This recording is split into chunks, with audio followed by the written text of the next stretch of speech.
G'day everyone, Paul Stoner here, Biggin & Scott's. I'm joined today by Ed, who you would have seen quite a few times before. Ed, congratulations. Thanks, Paul. May, Salesperson of the Month 2014. Why do people want to use you? Well, there's a question, hey, straight off the cuff.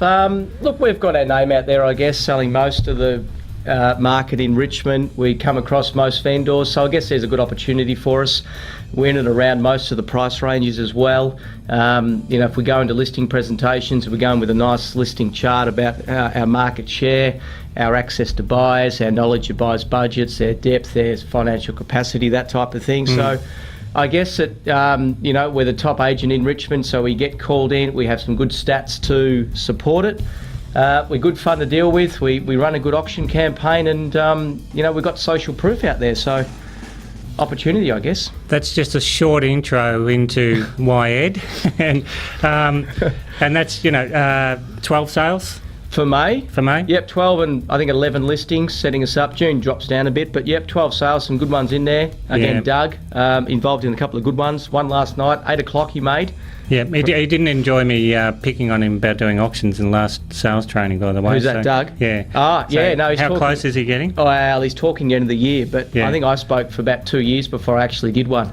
Yeah, so it's a bit of a it's a long process, but he'll get there. He's good. You can do it, Doug. He's doing well. Mate, what's I just had Russell here. What's happening in Richmond? It just seems to be getting busier and busier and more up to date. The homes are amazing. In your opinion, what's happening? Well, prices are really strong, so there's lots of transactions. We had I did just a quick video last week, and there were out of the whole of Victoria, Richmond had the most amount of transactions. Yep, 55. And we as a company, I think, had 40, what did we have, 52? Yeah. And I think we sold 46, so we were 88% success rate through May. But lots of transactions. There's only, a couple of sort of two main agents we're competing against. Yep. We're in and around most of the stock. So, there's a real vibe and a great atmosphere to work in. So as we know, when you're selling that many homes, you're meeting so many people. What's the percentage of people that are missing out? I mean, it must be enormous at the moment. At auction? Yeah. I just did one, sold 1265, 31st of May, was like a super Saturday, and in that price range, normally had sort of 1 to 2. We had 4 bidders, I think, maybe even a fifth in there. Yeah. But selling lots of momentum, so there's lots of traction. Yeah. And So moving forward, what are your predictions in terms of the next 2 months? So we're into the colder, darker months, and usually we see a bit of a downturn. What are your thoughts on what's going to happen? Our team's listed 7 so far for June, which is good. We had 1 each day last week, which was nice. They do drop off. I think there's a company who dropped down about 20 or thereabouts. Our teams, I think, is around about 10 for June. But the cooler months always traditionally have the yet less stock, but we're starting to build. I've got 2 auctions booked in for October after the grand final, which seems like a long way away, but that'll be here before we know it. Oh, well, I put it in the newsletter yesterday. We've had all the distractions of the politicians and Jeff Shaw and so forth, but it's only 3 months till September. Yep, so building already, and Super Saturdays and all sorts going on in spring, so it's it'll come up quickly. Fine tuning that you've done in the last month of within the team. Well, we've been Les Tab, who's taken some leave over in Perth and doing some travelling. So Dougie and I have been sales agents, listing agents, administration. Mm-hmm. We've been doing it. I wrote copy for the first time in 3 years. Yeah. During the week, I was a bit rusty at it, but we've got a new girl that's starting Monday week the 23rd or Monday the 23rd. Name's Michelle, who's been referred from the Frankston office. Fantastic.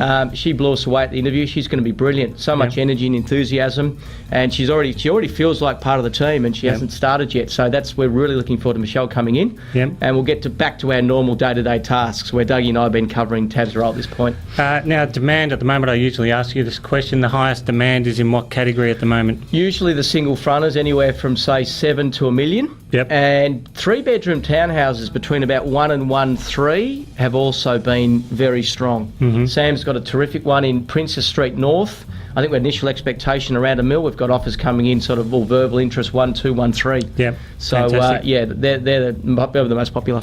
And still enough buyers around to be suggesting auctions? I listed a property 8 Teresa Street. We've had 6 emails on it about offers before auction, and the open starts this Saturday. That's amazing. So offers before auction. Price range? Yeah. Well, there you go. It's quoted 7+. Yep. So it's in that sort of 7 to 8 range. Amazing. A lot of buyers. Yep. Training that you guys have been doing internally in the last couple of months, what really is sort of keeping you up to date with everything? You're still working with Josh, I understand. Our team, Josh Fegan, that's a non-negotiable for us. The daily email Josh does is terrific, so we're in and around that. I've actually encouraged Doug to look at the masterclass course. And there's a couple of REIV seminars and courses coming out as well. Get Doug along to the Young Agents Breakfast, perhaps Michelle as well. So basically, you can never, I've always grown up doing as much training as I can. And I think that the minute I stop going to courses and training and stuff, the minute I'll get a bit complacent. So I'm always looking for that next step. We've got a speaking gig in Perth coming up in August, referred by Josh, Real Mark, which I've got to speak in front of 16 officers. That'll be fun, so I'm preparing for that. But there's plenty of credibility there. Hopefully, Nick Renner and Tom Hector from Adelaide are also talking, so that'll be fun. That'll be my first speaking gig. Fantastic. So that'll be good in August. So what's getting easier and what's getting harder? Getting easier. Well, the consistency seems to be there now with our sort of 10+ auctions a month, 10+ sales as well a month. We try and keep that through. Jan's obviously the odd one out. So the consistency's coming through. The attraction-based stuff as well is starting to get a bit easier, where clients are starting to chase us down a little bit. We're certainly not complacent, but we've got a little bit of a name down the marketplace, so the attraction stuff's starting to come through. Taking holidays is my biggest challenge. I try every time I try and book something. There's a vendor that says you've got to be at my campaign, and because I live and breathe it, I want to be there. I'm always saying to my Jackie at home, what about we switch the date? And in the end, you could just work through the whole year. So I've always got to just be mindful that you can't. It's a big commitment. It's hard. Now we made the changes to the magazine. How are you finding that in the marketplace? No, it's brilliant. I got a listing recently where I said your core market. We had some competitors were pitching out in the eastern suburbs. I said that's wrong. It's going to be an inner city sort of core market. Paran, St Kilda, South Yarra. It was bought. No word of a lie by a Paran buyer. Amazing. I went back to the owner and I said, remember this conversation? They went, yeah, you're right. It was a Paran buyer. So that came, the magazine just beautifully works through that process. Great. Words of advice for the sales guys watching today? Probably the best bit is the young ones, is not to have a plan B. And I went into this thinking that if this fails, I'm going nowhere. I have to make it work. There wasn't as if this, if this is not going to work type thing. This is going to have to work. So no plan B. Heaps of training, heaps of coaching, and a belief, and get obsessed by it, I guess, because you got to live and breathe it. That's interesting, because I reckon over the last 8 years, your enthusiasm for it has grown, not waned. This has grown. Hey, no, it has. You seem to enjoy it much more now than you did earlier 7 years ago. Yeah, probably true. But I think once you get that's when you got serious 7 years ago. When I first got my first coach, I think. But once you have a little bit of success, and you start to gain some confidence and feel like you've got a bit of an influence over results and auctions and that sort of thing, it grows, and it just momentum starts to build, and it's hard to look back. There's no mistaking why it does so well. Mate, congratulations again. Thanks, Paul. Hope June and July go well for you. Might see you again at the end of June. Are you having holidays? Well, I don't know. I'll try. So cheers, everyone. Thank you.